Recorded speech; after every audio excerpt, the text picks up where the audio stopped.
అందరికీ నమస్కారం. మరి ఈరోజు ఉదయం నుంచి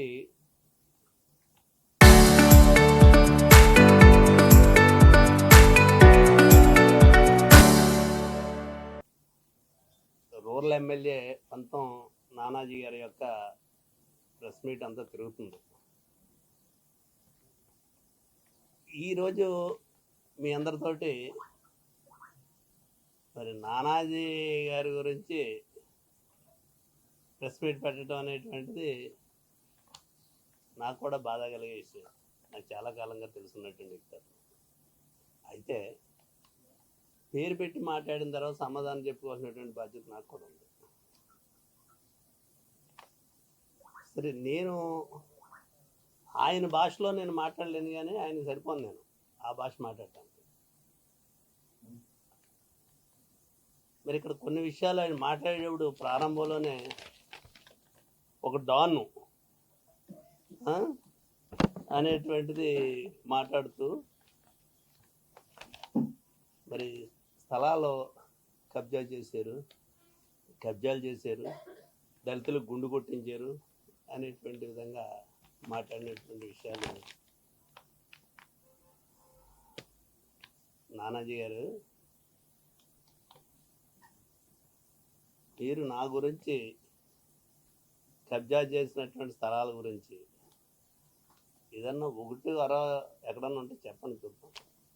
చెప్పగలిగితే ఆ స్థలాలు మీ పేరు రాయించి ఇచ్చేస్తాను. నేను అవి ఏమన్నా ఉంటే మీకు ఇచ్చేస్తాను. నా ఖర్చులతో పెట్టుకుని మీకు రాసి ఇచ్చేస్తాను. నువ్వు కూడా నా గురించి కబ్జాల గురించి మాట్లాడటం అనేటువంటిది మాట్లాడుతున్నా అంటే ఏమనుకోవాలి, ఏం మాట్లాడాలి? నువ్వు రూరల్లో ఎమ్మెల్యేగా గెలిచేవనుకుంటే చాలా సంతోషించాం మేమందరం. చాలా కాలం తిరుగుతున్నా పోని. ఒకప్పుడు తోట నరసింహ గారు కూడా తిరిగేవాడు, ఒకప్పుడు మరి పల్లవరాజు గారు కూడా తిరిగేవాడు. ఈ ఆటకి ఏదో అవకాశం వచ్చిందనేటువంటిది సంతోషించిన వాళ్ళు మేము. నువ్వు ఈ రకంగా నువ్వు సృహలో ఉన్నావో లేదో నీకు తెలియగా నాకు తెలియదు. అది నువ్వు మాట్లాడేటువంటి భాష మాట్లాడుతూ దళితుల గురించి గుండు కొట్టించారు అనేటువంటిది మాట్లాడుతున్నావు. అనేక సార్లు ఈ కేసుల గురించి 20-25 సంవత్సరాలకు అందరికీ తెలుసున్నటువంటి విషయం. దాని గురించి నువ్వు అనేక సార్లు చెప్పాల్సినటువంటిది ఏం లేదు. ఇంకా కబ్జాల గురించి చెప్పావు. మీరు రెడ్డి కాపులు ఏం మాట్లాడుతున్నావా నువ్వు? ఈ కులం గురించి, కులాన్ని ఉద్దేశించి ఇంకో కులానికి సంబంధించినటువంటి వ్యక్తులుగా మాట్లాడటానికి నాకు కాపోడుగా చాలా బాధ కలుగుతున్నాడు. వ్యక్తిగా నేను నానాజీ గురించి విమర్శించి మాట్లాడతానేమో తప్పితే ఈ కులాన్ని పట్టుకెళ్ళి చంద్రబాబు నాయుడు గారికి అప్పచెప్పారు కమ్మ కులం ఇది అనేటువంటిది నువ్వు మాట్లాడినట్టు నేను మాట్లాడలేను. రెడ్డి కులం అని నువ్వు మాట్లాడుతున్నావు, రెడ్డి కాపులని. కమ్మ కాపులని నేను మాట్లాడటానికే నా మనస్కరించదు. నాకు ఒక కాపోడిగా నేను అలా మాట్లాడలేను. అనేక పార్టీల్లో ఉంటాం మనం అందరం, కానీ ఈ రకంగా కులాన్ని కించపరిచేటువంటి విధంగా ఏదో కుక్కలో పార్టీ పెట్టుకుని అంటున్నావు. ఏం మాట్లాడుతున్నావా నువ్వు? అసలు కుక్కలో పార్టీ పెట్టుకున్నారా? నా ఇంటికాడ ఏం మాట్లాడాను ఏమన్నా విన్నావా నువ్వు?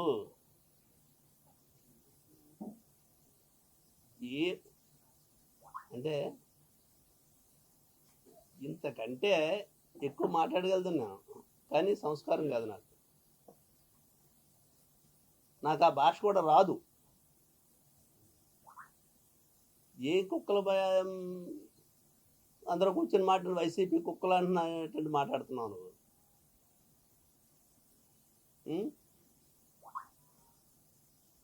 అంటే నిన్ను కూడా నేను అంతకంటే ఎక్కువగా మాట్లాడవచ్చు నేను, కానీ మాట్లాడను. అది నా సంస్కారం కాదు. అనేక సందర్భాలుగా నువ్వు మాట్లాడినటువంటి వీడియో అంతా 2-3 సార్లు విన్నాను నేను. నువ్వు మాట్లాడినటువంటి వీడియో జనసేన పార్టీని టార్గెట్ చేస్తున్నారన్నాను. ఆ మీటింగ్లో నిన్న సంబంధించినటువంటి మీటింగ్లో ఇది ఎప్పుడో ఒక 20 రోజులు, నెల రోజుల క్రితం అనుకున్నటువంటి మీటింగ్ అది, మా ఇంటికాడ పెట్టాలనేటువంటిది. ఒక రాజకీయ పార్టీగా ఒక పార్టీలో ఉన్నటువంటి కాపుల మీటింగ్ అని చెప్పలేదు, సిగ్గులైనటువంటి విధంగా మాట్లాడుతుంది. వైసీపీ పార్టీలో ఉన్నటువంటి ముఖ్య నాయకులందరూ, కాపు నాయకులందరూ సరదాగా రండి మా ఇంటికి అని చెప్పేసి నేను ఆహ్వానించాను వాళ్ళందరినీ. నా మీద ఉండేటువంటి అభిమానంతో 500, 600 700 కిలోమీటర్ల నుంచి, ఎక్కడో అనంతపురం జిల్లా నుంచి, ఎక్కడో శ్రీకాకుళం జిల్లా నుంచి వాళ్ళందరూ వచ్చారు. అంటే వీళ్ళందరూ కుక్కల్లా కనపడుతున్నారు నీకు. ఏమన్నా సృహలో ఉండి మాట్లాడుతున్నావు నువ్వు? అసలనే ఏం మాట్లాడుతున్నావు నువ్వు? జనసేన పార్టీ గురించి ఏ విధంగానే నేను మాట్లాడటం జరిగింది టార్గెట్ చేసి. మేము మీటింగ్ పెట్టుకున్నటువంటిది ఈ రాష్ట్రంలో జరుగుతున్నట్టు ఒక రాజకీయ పార్టీగా మేము ఒక మీటింగ్ పెట్టుకుని ఏ విధంగా ముందుకెళ్ళాలి, ఏ విధంగా ఈ ప్రభుత్వం అన్యాయం చేస్తుంది ప్రజలకి, ఏమేమి హామీలు ఇచ్చింది, ఏమి నెరవేర్చింది, ఏమి నెరవేర్చలేదు, వాటి గురించి మాట్లాడేటువంటి హక్కు మాకుంది. మీరు కూడా పెట్టుకోండి. ఎక్కడ పెట్టుకున్న మీటింగ్లు కాపులంటే ఏదో పేటెంట్ హక్కు మీకే ఇచ్చినట్టు అని నువ్వు మాట్లాడుతున్నావు. ఆయన అసలు మేము కాపులమే కాదు బాబు, నాకు కాపులతో సంబంధం లేదని చెప్పేసి మీ నాయకుడు చెప్తాడు. ఏ విధంగా చెప్తున్నావు? మేము అక్కడ మీటింగ్ పెట్టుకున్నాం అనేటువంటిది తెలిసి ముందు రోజు వచ్చి ఇక్కడ మీటింగ్ పెట్టారు. పెట్టుకోండి, మీ హక్కు, మేమేం కాదన్నాం. ఒక రోజు ముందు వచ్చి, అది షెడ్యూల్ ప్రకారంగా వచ్చి 6:30కో 7 గంటలకో సినిమా షెడ్యూల్ కదా అది, ఆ షెడ్యూల్ ప్రకారంగా 6:30కు వచ్చి 8:30కో 9:30కో వెళ్ళారు. గ్రీవెన్స్ అన్నారు, అందరి సమస్యలు వింటామన్నారు, ఒక గొప్ప సంస్కృతిని తీసుకొచ్చారు, ఇక్కడ నుంచే ప్రారంభించారని చెప్తున్నారు. అసలు వాళ్ళు ఎవరు మాట్లాడారో ఏంటో మాకేం కనపట్టలేదు. ఈయన మాట్లాడింది వాళ్ళు అడిగినటువంటి వాటికి సమాధానం చెప్పాడో, వాళ్ళు అడిగిన వాటికి పనులు చేశాడు అనేటువంటిది చేసి ఉండొచ్చు, తగ్గుండొచ్చు. బయటకు వచ్చింది లైవ్లో కనపడేది మాత్రం ఆయన మాట్లాడింది, వైసీపీ నా కొడకల్లారా, మీకు తోళ్ళు తీస్తాం, తాట తీస్తాం, లేకపోతే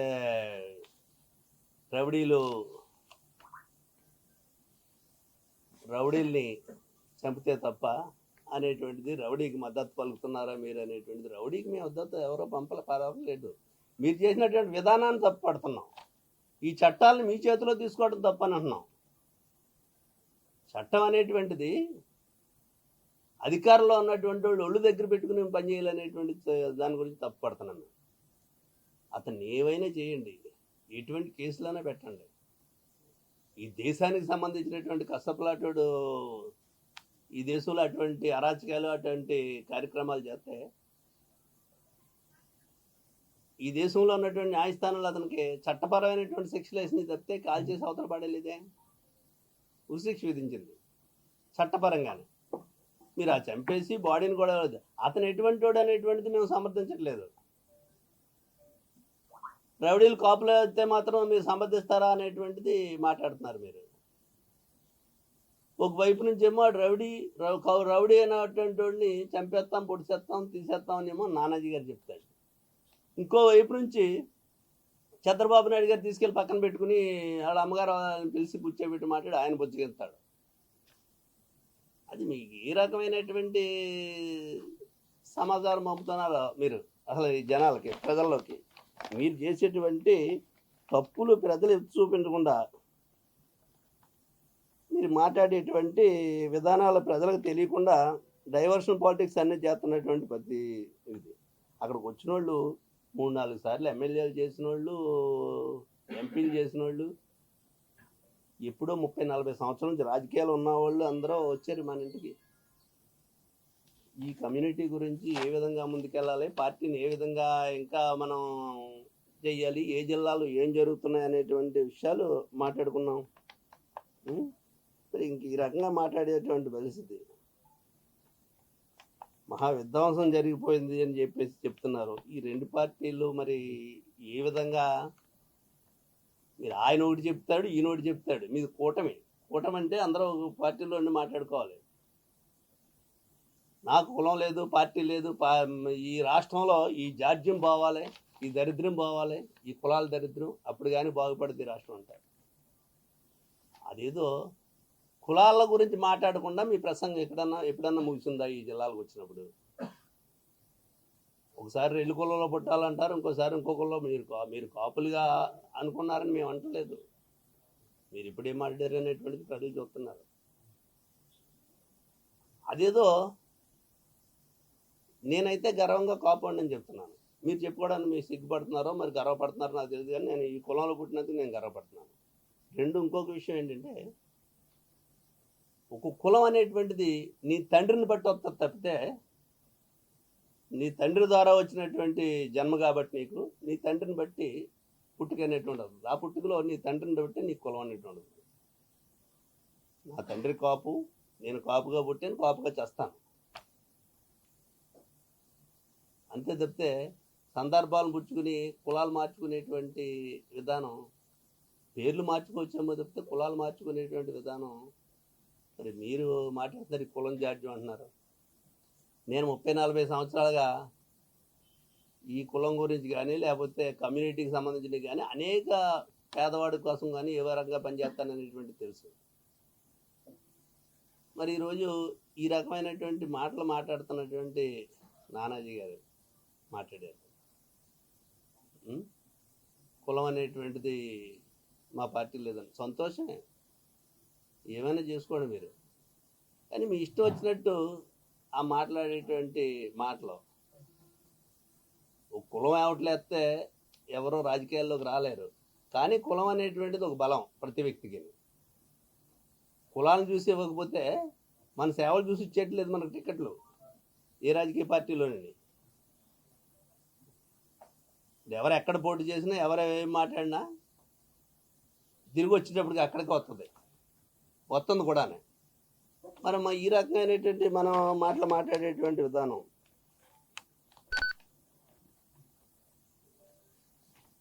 ఏది? మీరేదో వైసీపీ పార్టీ అనేటువంటిది పుట్టికే జైల్లో పుట్టిందంటున్నారు.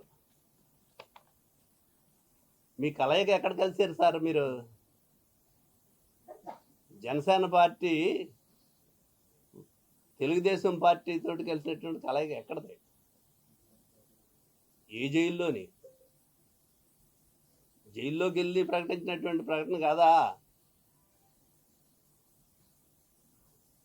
మరి మీరు ఈ రకమైనటువంటి విధానం మాట్లాడటం అంటే, ఒకవేళ నీ వంక చూపెడుతున్నప్పుడు 4 వేలు నా వంక చూపెడతా అనేటువంటిది కూడా అనుకోవాలి కదా. మనకి ఏదో మాట్లాడేస్తున్నాం అని చెప్పేసి మీరు మాట్లాడిన దానికి నేను ఒకటే మాట చెప్తాను మీకు మొన్న శనివారం రోజుని డిప్యూటీ సీఎం గారు వచ్చి ఇక్కడికి పవన్ కళ్యాణ్ గారు ఒక మీటింగ్ పెట్టి, ఆ మీటింగ్లో మిమ్మల్ని అందరినీ బండబూతులు తిట్టి నేనే మాట్లాడాలా, మీరు ఎవరో మాట్లాడరా అని చెప్తే ఆయన దగ్గర స్కోర్ చేయటం కోసం మాట్లాడారు. తప్పనిసరిగా నీకు ఈ రాష్ట్రంలో ఉన్నటువంటి ఈ పార్టీలో ఉన్నటువంటి దానికి నువ్వు మాట్లాడిన దానికి తప్పకుండా నిన్ను అభినందిస్తాడు ఆయన పవన్ కళ్యాణ్ గారు. ఎందుకు అభినందిస్తాడంటే, మరి ఆయన దగ్గర నేర్చుకున్నటువంటి భాష కదా నువ్వు ఇది. చర్మాలు తీస్తాం, తోళ్ళు తీస్తాం, నరికేస్తాం, నాలుకలు కోసేస్తాం అనేక సందర్భాలుగా నా తల్లి నన్ను పెంచినటువంటి సంస్కారం నాలో ఉంది కాబట్టి నేను ఇంకా మాట్లాడలేకపోతున్నాను అనేటువంటి మాటలు విన్నాం పవన్ కళ్యాణ్ గారు మాట్లాడినారు. అదే సంస్కారం ఇదేమో మరి నీకు ఆయన నేర్పినటువంటి సంస్కారం ఏమో. ఆయన సంతృప్తిపరచడంలో మాత్రం 100% మార్కులు వస్తాయి నీకు నానాజీ గారు. ఆయన నువ్వు సంతృప్తిపరిచేందుకు నీకు 100% మార్కులు వేస్తారు ఆయన.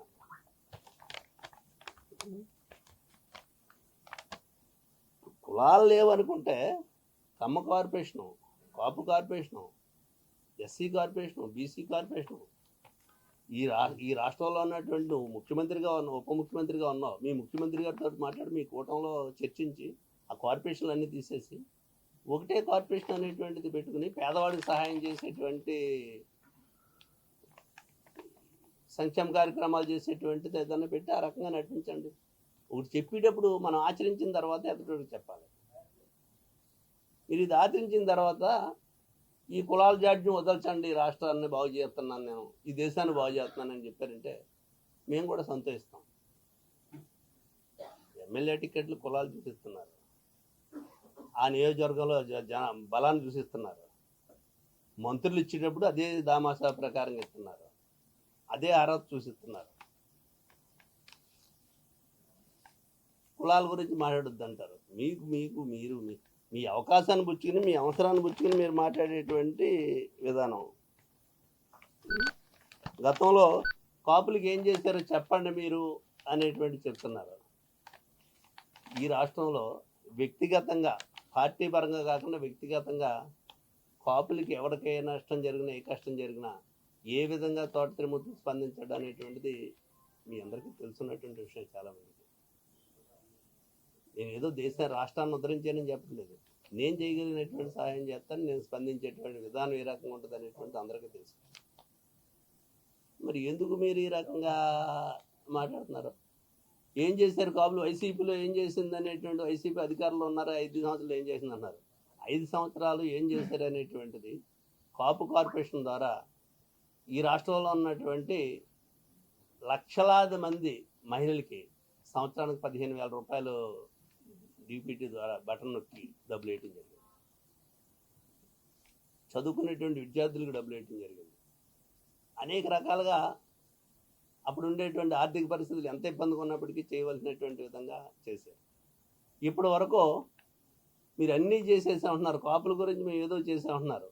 చెయ్యండి అనే కదా మేము అడిగింది, చేయొద్దని అంటలేదు కదా, చేయండి. మీరు చేసేటువంటి దాంట్లో ఏం హామీలు ఇచ్చారనేటువంటిది, ఎన్నికలకు ముందు ఏం హామీలు ఇచ్చారనేటువంటిది చూసుకుంటే అన్నీ అమలు చేసేసాం, ఇంకొకటో రెండో ఉన్నాయనేటువంటి చెప్తున్నారు. సంవత్సరానికి 3,000 రూపాయలు కాపు కార్పొరేషన్కి ఇస్తామని చెప్పారు. 3,000 కోట్లు. 3,000 కోట్లు అంటే 2 బడ్జెట్లు, 2 సంవత్సరాలు 3 బడ్జెట్లు అయినాయి. ఇప్పుడు 3వ బడ్జెట్ జరుగుతుంది. 3,000 కోట్లు అంటే 3 9,000 కోట్ల రూపాయలు. 9 రూపాయలు కూడా ఎక్కడ మీరు కాపు కార్పొరేషన్కి ఇవ్వలేదే? మరి ఏ రకంగా మాట్లాడుతున్నారు మీరు? ఏ రకంగా చెప్పగలుగుతున్నారు?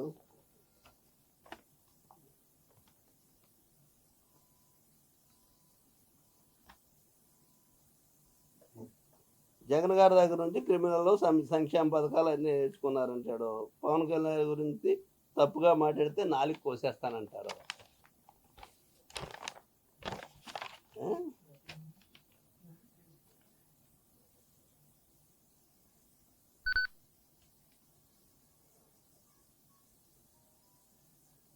నేను ఏ విధంగా స్పందిస్తానంటానికి మీరు ఎప్పుడన్నా ఇవాళ ఛాలెంజ్ చేసి చెప్తున్నాను. ఒకటి గుర్తుపెట్టుకో, జగన్మోహన్ రెడ్డి గారు నేను ఓడిపోయినప్పుడు నన్ను పార్టీలోకి తీసుకుని నాకు ఎమ్మెల్సీ పదవి ఇచ్చాడు. నాకు ఎమ్మెల్సీ పదవి ఇస్తే నిన్న మా ఇంటి దగ్గర పెట్టినటువంటి మీటింగ్ ఒకసారి వేరే సందర్భంగా మేము అందరం కలిసి కూర్చున్నప్పుడు మీ మిత్రులు అడిగితే కూడా చెప్పాను, ఈ రాష్ట్రానికి కాపోడు ముఖ్యమంత్రి అయితే సంతోషించే వాళ్ళు మొట్టమొదటి ఉంటానని చెప్పాను. ఇప్పుడు మీరు 21 మంది ఉన్నారు. మా పవన్ కళ్యాణ్ ముఖ్యమంత్రి చేయమని చెప్పండి, ఎవడన్నా మాట్లాడగలుగుతారా? మాట్లాడండి.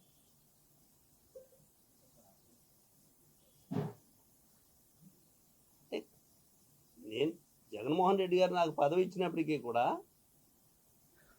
ఈ రాష్ట్రంలో కాపాడు ముఖ్యమంత్రితో సంతోషిస్తామని చెప్పినండి. నిన్న కాక మొన్న అసెంబ్లీలో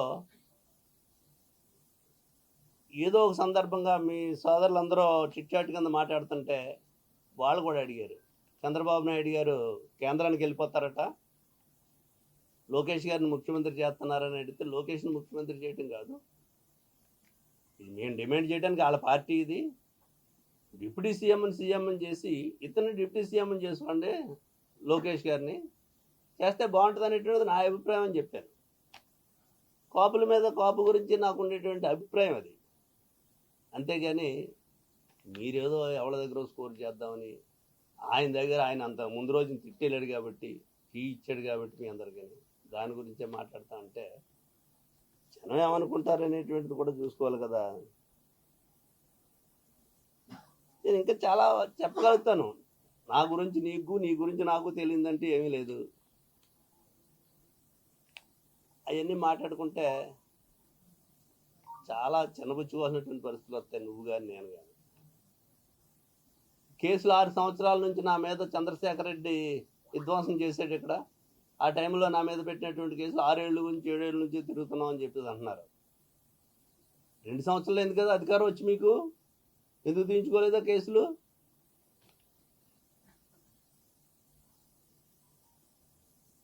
తరిం కొట్టారు, కళ్ళకి కర్రకి ముళ్ళు వేసి కొట్టారు, ముళ్ళు ఇది మేకులు తగిలించి కొట్టారు.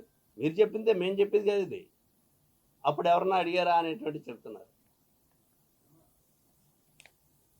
రాజకీయ పార్టీగా వచ్చినటువంటి గొడవలు, అదే కమ్యూనిటీ పరంగా వచ్చినటువంటి విషయం ఏదైనా సరే ఏ రకంగా స్పందిస్తాననేటువంటి మీ అందరికీ తెలుసు. ఎక్కడో కందుకూరులో జరిగితే 4 జిల్లాలు దాటి వెళ్ళి మాట్లాడొచ్చు. రావటమే కదా, మాకు చేతనైనటువంటి సహాయం చేయగలిగాం. చేసిన తర్వాతే ఈ ప్రభుత్వంలో కదిలికి వచ్చి ఆ కుటుంబానికి హోమ్ మినిస్టరు, మరి ఇంకో మంత్రి గారు, 3-4 మంత్రులు బయలుదేరి కంగారుబడి వెళ్ళి అక్కడ ఆ సమస్యని వాళ్ళకి ఏదో చేసి వచ్చారు, కొంత భూమి అది ఇచ్చి వచ్చారు. నిన్న జరిగినటువంటి కృష్ణలంకలో జరిగినటువంటి ఈ మర్డర్ గురించి కూడా మాట్లాడుతున్నారు. అతన్ని ఎవరో ఇక్కడ సమర్థించట్లేదు. మీరు తప్పుపడుతూ రౌడీలు గూండాల కాపులైతే సంఘం సమర్థిస్తుందా అనేటువంటి అడుగుతున్నారు. మేము సమర్థించమని చెప్పలేదు. మీరు చేసినటువంటి తప్పుల్ని ఈ ప్రభుత్వంలో ఉన్నటువంటి ఆ డిపార్ట్మెంట్ చేస్తున్నటువంటి తప్పుల గురించి మాట్లాడుతున్నారు. అది మీకు భరించలేకపోతున్నారు మీరు.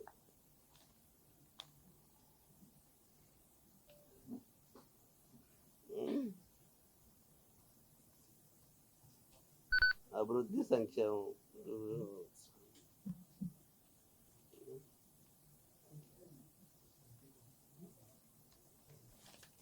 మనం ఏదన్నా మాట్లాడుతున్నాం అనుకున్నప్పుడు ఒక్కటి మాత్రం చివరిగా నేను ఒక మాట చెప్పేసి నేను ముగిస్తాను. జగన్మోహన్ రెడ్డి నీ ఇష్టం వచ్చినట్టు బూతులు తిడుతూ, నీ ఇష్టం వచ్చిన భాష మాట్లాడుతూ జగన్మోహన్ రెడ్డిని ఈ రకంగా మాట్లాడుతున్నారు. సంస్కారం అనిపిస్తుందా మీకు? ఇక్కడ విజ్ఞత కలిగినటువంటి ప్రజలు ఉంటారు, చూసేవాళ్ళు అందరూ. మీరు ఒక్కసారి ఆలోచించండి. జగన్మోహన్ రెడ్డి ఏ రోజైనా పవన్ కళ్యాణ్ గారు మాట్లాడినటువంటి మాట్లాడే మాటలో ఒకసారి చూసుకోండి. జగన్మోహన్ రెడ్డి గారు మాట్లాడేటువంటి మాటలు ఏది చూసుకోండి. ఎప్పుడన్నా ఈ రకమైనటువంటి భాష మాట్లాడా? ఆడి చర్మాలు తీసేస్తాం, ఈడి తోళ్ళు తీసేస్తాం, నాలుకలు కోసేస్తాం, చీరేస్తాం. జగన్మోహన్ రెడ్డి ఏ రోజైనా మాట్లాడాడు ఆ రకమైనటువంటి భాష? మీరు ఇంకో మాట మాట్లాడాడు సోదరుడు. నేను చిన్న విషయం చెప్తాను, అది నీకు పెద్దదో చిన్నదో నాకు తెలీదు. ఏదైతే జగన్మోహన్ రెడ్డిని ఇక్కడికి రమ్మనండి, పులివెందలు కాదు, కడప కాదు, ఇక్కడికి వచ్చి కాకినాడలో పోటీ చేయమనండి, రమ్మనండి నా కొడుకుని తేల్చుకుందామని అన్నావు.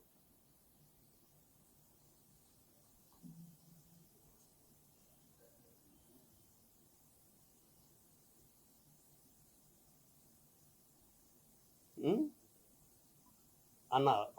దానికి ముందు నేను తెలుగుదేశం పార్టీలో ఎమ్మెల్యేగా ఉండగా ముదడ పద్మనాభం గారు నిరాహార దీక్ష చేస్తే ఈ కాపుల గురించి ఏం చేసావో చెప్పానంటే చెప్తున్నాను. ముదడ పద్మనాభం గారు నిరాహార దీక్ష చేస్తుంటే నేను ఆయన్ని పలకరించడానికి వెళ్తుంటే సాక్షాత్ ఈ రాష్ట్రానికి డీజీపీగా ఇంటెలిజెన్స్గా ఉన్నటువంటి ఏబి వెంకటేశ్వర గారు ఫోన్ చేసి చంద్రబాబు నాయుడు గారు ఎవరిని వెళ్ళొద్దన్నారు అని చెప్పి అన్నాడు. నేను ఎమ్మెల్యేగా ఉన్నాను, మీరు ఎవరో వెళ్ళొద్దన్నారు అక్కడికి. నాకు కూడా బోండా ఉమా గారు ఉన్నాడు, మేము ఇద్దరే వెళ్తున్నాం. ఆయన రేపు నుంచి నిరాహార దీక్ష కూర్చుంటే వెళ్ళొద్దన్నాడు అని చెప్పేసి నా పక్కన ఉన్నటువంటి ఉమాకే అప్పుడు ఉండేటువంటి హోమ్ మినిస్టర్ గారు ఫోన్ చేసి ఉమాకి చెప్పాడు, నాకు చెప్పలేదు. నాకు ఇంకొక 5 నిమిషాలకు ఏబి వెంకటేశ్వర గారు ఫోన్ చేసి చెప్పాడు. చెప్పి మీరు అక్కడికి వెళ్ళొద్దని చెప్పారని సార్ అన్నాడు. నేను వెళ్తున్నాను. కాపులు ఉద్యమం కోసం ఒక కాపుడిగా పద్మనాభం గారు ఉద్యమం చేస్తుంటే, ఒక కాపు ఎమ్మెల్యేగా ఉండే ప్రతినిధిగా ఉండి కాపుల గురించి ఆయన చేస్తున్నటువంటి ఉద్యమానికి వెళ్ళి నేను మాట్లాడవలసినటువంటి బాధ్యత నాకు ఉంది. నేను ఒక తోట త్రిమూర్తులుగా ఎమ్మెల్యేగా కాపోడికి వెళ్తున్నాను చెప్తే తెలుగుదేశం పార్టీ ఎమ్మెల్యేగా వెళ్ళట్లేదని చెప్పేసి అక్కడికి వెళ్ళి నేను మాట్లాడొచ్చాను. మాట్లాడి రావటమే కాదు, వైజాగ్ వెళ్ళినప్పుడు వైజాగ్లో చంద్రబాబు నాయుడు గారు వీళ్ళందరూ ఉంటే వాళ్ళందరినీ తీసుకొచ్చి ఆ నిరాహార దీక్ష కూర్చున్నప్పుడు అక్కడ నుంచి అచ్చెన్నాయుడు, నేను, కళా వెంకటరావు మేమందరం వచ్చి దాన్ని సాల్వ్ చేసినటువంటి పరిస్థితి. ఏ అద్భుతాలు చేశానని చెప్పలేదు, నా బాధ్యత అది, అది నా విధానం. అంతేగాని మేమేదో కుక్కలో లేకపోతే వైసీపీ కుక్కలో, మేము కుక్కలమే కావచ్చు. ఈ మాటలు అనేటువంటి నిన్ను అంతకంటే నేను ఎక్కువ తట్టగలుగుతాను, కానీ అది మంచిది కాదు. చివరిగా ఒక మాట చెప్తున్నాను, మీరు మాట్లాడిన దానికి నానాజీ, ఇది జగన్మోహన్ రెడ్డి అక్కడ నుంచి వచ్చి రావాలని అన్నారు కదా, నేను ఇవాళ చెప్తున్నాను మీ అందరి సాక్షిగాని, ఒక్క మాట కూడా మళ్ళీ దీంట్లో నుంచి వెనక్కి వెళ్ళిన ఒక అంగుళం కూడా. నేను ఎమ్మెల్సీ పదవికి రాజీనామా చేసి కాకినాడ రూరల్ నియోజకవర్గం నుంచి ఇండిపెండెంట్గా పోటీ చేస్తాను. అతన్ని ఎమ్మెల్యే పదవికి రాజీనామా చేసి రమ్మని పోటీ చేస్తాను. నేను దానికి కట్టుబడి ఉన్నాను. నేను ఓడిపోతే జీవితంలో మళ్ళీ రాజకీయాల్లో ఉండను. ఎక్కడో జగన్మోహన్ రెడ్డి గారు ఇక్కడ రాకూడదు, నేను ఇక్కడ ఉన్నాను, ఈ జిల్లా వాసిని, ఇక్కడికి వస్తాను, ఇండిపెండెంట్గా పోటీ చేస్తాను. నువ్వు ఎమ్మెల్యే పదవికి రాజీనామా చేసి పోటీ చేయి, నేను ఎమ్మెల్సీకి రాజీనామా చేసి పోటీ చేస్తాను. చాలా సందర్భాలుగా రాజకీయ నాయకులు సవాళ్ళు విసురుకుంటారు, ఎటువంటి సవాల్ కాదు, దీనికి నిలబడి ఉంటాను, కట్టుబడి ఉంటాను అనేటువంటి మీ సాక్షిగా చెప్తున్నాను. ఏమండి కాదండి, రెడ్డి గారికి చెప్పాడా ఎవరికి చెప్పారనేటువంటిది కాదు. 175 నియోజకవర్గాల్లో ఎక్కడైనా పోటీ చేయగలరు ఆయన. ఆయన ఇక్కడ రమ్మను, సవాల్ ఇస్తున్నాను, ఆ నా కొడుకు, ఈ నా కొడుకు. కొంచెం ఒక మనిషి గురించి మాట్లాడాడు, అతను రాష్ట్రానికి ముఖ్యమంత్రి చేశాడు, ఇప్పుడు ప్రతిపక్ష నాయకుడిగా ఉన్నాడు, రేపు మళ్ళీ కాబోయేటువంటి ముఖ్యమంత్రి. ఆయన్ని పట్టుకుని నా కొడక అంటే ఏమనుకుంటున్నారు? అదే అదే అదే మాటలో మేము మాట్లాడుతున్నాం అంటే, పవన్ కళ్యాణ్ గురించి మాట్లాడితే నాలుగు కోసేస్తాం, చీరేస్తాం, మేమేంటో 2 సంవత్సరాలు అయిపోయింది ఇక్కడ నుంచి చూపెడతాం. ఎవడి మీద చూపెట్టే 2 సంవత్సరాలు ఏం చూపెట్టారో చూస్తున్నాం కదా మేమందరం. ఎన్నికలకు ముందు ఏం జరిగిందో తెలుసు, ఎన్నికల తర్వాత ఇక్కడ ఏం జరుగుతున్నాయో తెలుసు. మనం ఇవన్నీ మాట్లాడుకోవటం మంచిది కాదు కదా మనకి. ఏ జగన్మోహన్ రెడ్డి ఎప్పుడన్నా ఈ రకమైన మాట మాట్లాడా? కాదు,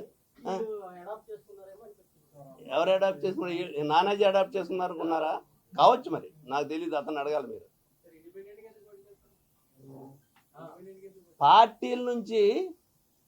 పార్టీలను చూసి ఒకటే ఎక్కలొద్దు. పంతం నానాజీ గారు దానికి ఒప్పుకుంటే ఇద్దరం కలిసి ఒకే కారులో తిరుగుతాం, ఇద్దరం ఫ్రెండ్స్, చాలా కాలం నుంచి తెలుసు, ఇద్దరం కలిసి తిరుగుతాం, మాకేం ఇబ్బంది ఏమీ లేదు. ఇదేదో ఆయన మాట్లాడిన దాని గురించి నా కొడుకుని రమ్మని అక్కడ నుంచి ఏమన్నా మంచి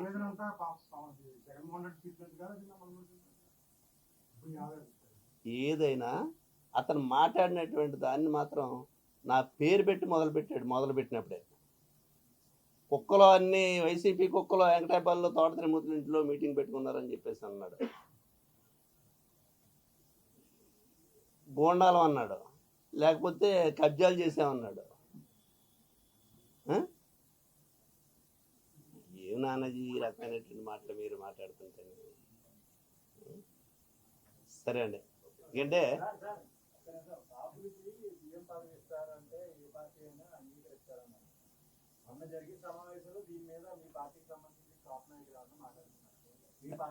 ఎలాగా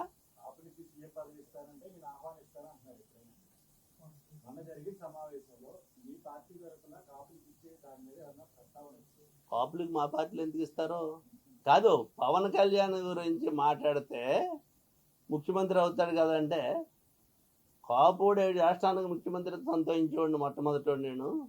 ఇంకొకరికి ఎవడికో ఊడిగించేస్తానంటే దానికి మేము ఎందుకు వస్తాం ఆయన కూడా అనేటువంటిది. ఈ సందర్భం కూడా ఏంటి, మీరు జనసేన పార్టీలోకి వెళ్తా అన్నారట కదా అని అడిగితే నేను చెప్పినటువంటి విషయం గుర్తుందా? కాదు, ముఖ్యమంత్రి అవుతాడంటే సంతోషించే వాళ్ళు మొట్టమొదటి ఉంటాం. అప్పుడు స్టేట్మెంట్ మళ్ళీ ఒకసారి తీసుకొని చూసుకోండి, లేకపోతే నా దగ్గర తీసుకొని చూపెడతాను అంతే చెప్పాను తప్పితే అది ఎవడికో ఉడికించేస్తానంటే మాత్రం మేమందరం దాన్ని మొయ్యటానికి సిద్ధంగా లేవని కూడా చెప్పడం జరిగింది. అధికారంలో ఉన్నప్పుడు కేసులు మాఫీ చేశారంటాను నేను చెప్తున్నాను. అమలాపురంలో మొన్న విధ్వంసం జరిగినటువంటి దాంట్లో అంబేద్కర్ కోనసీమ అనేటువంటి పేరు గురించి వచ్చినటువంటి విధ్వంసంలో అనేక కేసులు పెట్టారు. ఆ కేసులన్నీ నేను తీసుకెళ్ళి వాళ్ళందరినీ తీసుకెళ్ళి మాట్లాడి కేసులు విత్డ్రా చేయించాను. జీవో ఇచ్చి తీసుకొచ్చలేదు అన్నారు కదా మీరు. అదేవిధంగా ముద్రగడ పద్మనాభం గారు ఉద్యమం, ఒక నిమిషం, ముద్రగడ పద్మనాభం గారు ఉద్యమం చేసినప్పుడు ఈ రాష్ట్రంలో అనేక కేసులు, కొన్ని వేల కేసులు కాపు సోదరుల మీద పెట్టినటువంటి కేసులు, పద్మనాభం గారికి అనుకూలంగా డప్పు కొట్టారని చెప్పేసి కేసులు పెట్టలేదు. ఆయన గురించి అనేక కేసులు పెట్టారు. ఆ కేసులన్నీ కూడా అప్పుడు ఉన్నటువంటి హోమ్ మినిస్టర్ గారితో నేను అనేక సార్లు చెప్పాను. ఈ రోజు ముఖ్యమంత్రి, ఆ రోజు మొన్న చంద్రబాబు నాయుడు గారితో కూడా ఈ కేసులు తీయకపోతే మేము కాపుల్లోకి వెళ్ళకపోతున్నాం, మేము ఫేస్ చేయలేకపోతున్నాం అని చెప్పాను. చేయలేదు. జగన్మోహన్ రెడ్డి వచ్చిన తర్వాత ఈ కేసులన్నీ జగన్మోహన్ రెడ్డి గారి టైంలో రద్దు చేశారు. ఇది కూడా మీరు ఒకసారి గుర్తుపెట్టుకోండి. ఆయన టైంలో, చంద్రబాబు నాయుడు గారి టైంలో పెట్టినటువంటి కేసు జగన్మోహన్ రెడ్డి గారి టైంలో విత్డ్రా చేశారు ఈ కేసులన్నీ.